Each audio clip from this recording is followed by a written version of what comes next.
Sirni eebba kitaaba asoosamaa harka harka nyaate jedhu guyyaa dilbata kaleessaa magaalaa Shaggar kutaa magaalaa Buraayyuu aanaa Annee Diimaa galma hoteela Dirree Caalaatti eebbifamee ooleera.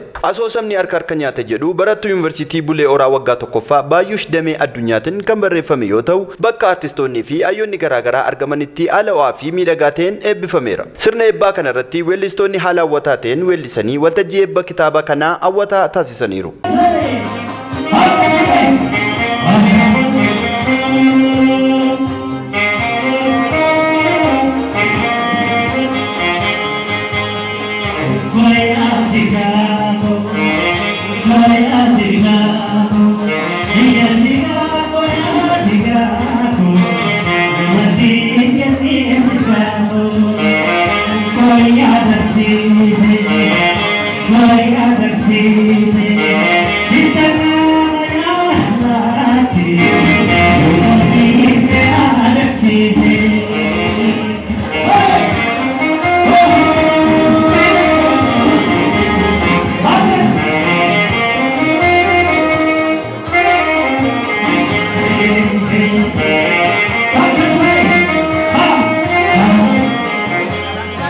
Akkasumas gareen shubbistoota Abdii Boruu shubbisa aadaatiin waltajjii eebbaa kana dabalanii miidhagsaniiru.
Barreessituun kitaaba asoosamaa harka harka nyaate jedhu kennaa ganamaa ishee keessa jiru kan yeroo dheeraaf hawaasa isheetiin ga'uuf yaadaan abuuraa turte yeroon isaa geenyaan mul'ata koo gama ogbarruu Oromootiin jiru tokko jedhee imala jalqabe jechuun miidiyaa wiirtuuf himteetti. Dabalataanis waanuma hawaasa keessa jiru garuu hawaasni itti dammaqee hin hubanne qoradhee hanga ta'e hawaasni dubbisee irraa waa hubata jedheen barreessa jechuun dubbatteetti.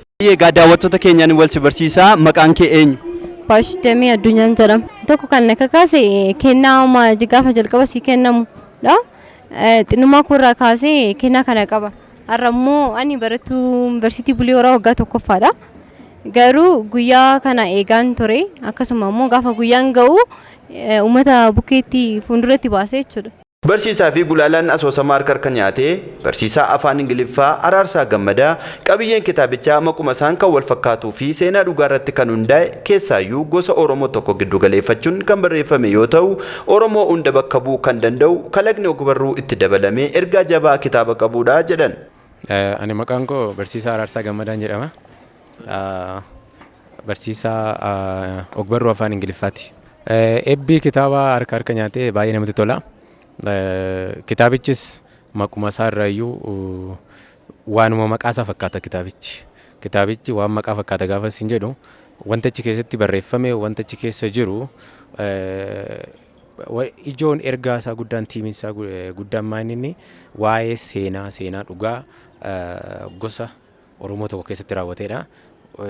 Kuni gosa Oromoo tokko osoo hin ta'in Oromoon bakka bu'eetti ta'ii waan achi keessa ta'an wannoonni adda addaa qooddattoonni illee hundisaa waan gosa Oromoo keessa ta'e seenaa dhugaa irratti kan hundaa'e jechuudha. Dhumarrattis barreessituun kitaaba kanaa kitaabni barreeffamuu qoftii hiika akka hin qabnee fi dubbisaan jiraachuu akka qabuu fi guyyaa har'aa eegalee kitaaba kana waan arraabsuuf hawaasni Oromoo kitaaba kana bitatee haa dubbisu dubbisees yaadaaf jajjabina akkanaaf kennuun barbaada jechuun dubbatteetti. Tokko uummanni kitaaba kana dubbisanii ofiis akka jijjiiraniif uummata illee akka jijjiiraniif jechadha. Hawaasa keenya keessa waan jiru waan dhokataa kan ture ani immoo qoradhee maal jedheen uummata bukkee baasee namoonni baay'een kitaaba kana dubbifamee jijjiirama jedhee abdii guddaan qaba. Kitaabonni biroon barreessuuf yaaddee jirtu moo kanumaan dhaabbatamoo asoosamni Baayush barreessitu gara fuulduraatti kitaabonni biroon ni jiraatu? Inni jiraatu. Kana irratti qofaan dhaabbatu kitaabonni barraanii qophaa'anii jiranirra hin jiru. Arrabooru keessa immoo uummata bukkee nangaa. Yeroo baay'ee barreessitoonni keenya barreessitoota jajjaboon hin ka'u garuu haala hawaasaa yookiin dubbisoota ilaalanii haala baajataa wal qabsiisanii yeroo tamilee dhabanii dandeettii isaan keessa jiru barnoota guddaa namaa kennuu osoo danda'anii duubatti deebi'an jira. Mee rakkoolee yookiin chaalenjiin yoo si mudate ati akkamiin bira dabarte kitaabota biroollee ammas dubbistoota yookiin hawaasa Oromootiin ga'uu hin danda'a jettee yaadda? Rakkoon ati jette sirriidha jira. Kitaabota baay'een barraa'ee kan maxxanfamee uummata bira hin geenye baay'eetu jira. Akkuma ati jette isaaniif immoo gaafa guyyaa kitaabni kun akka maxxanuu isaan oolu abdiin kutatee naan jechuu barbaada. Itti dabaluudhaanis immoo kitaabni kun kitaabolee biraalleen fidee dhufee akka isin bukkee ga'u uummata Oromoo ana abdaddas akka dubbisanis nan beekas. Tole guddaa galatoomii odeeffannoo naa laattee fi baga gammaddee baga milkoofte siin jechuun barbaada. Bakka olumaan gamne isinis galatoomaa akka makeessanii.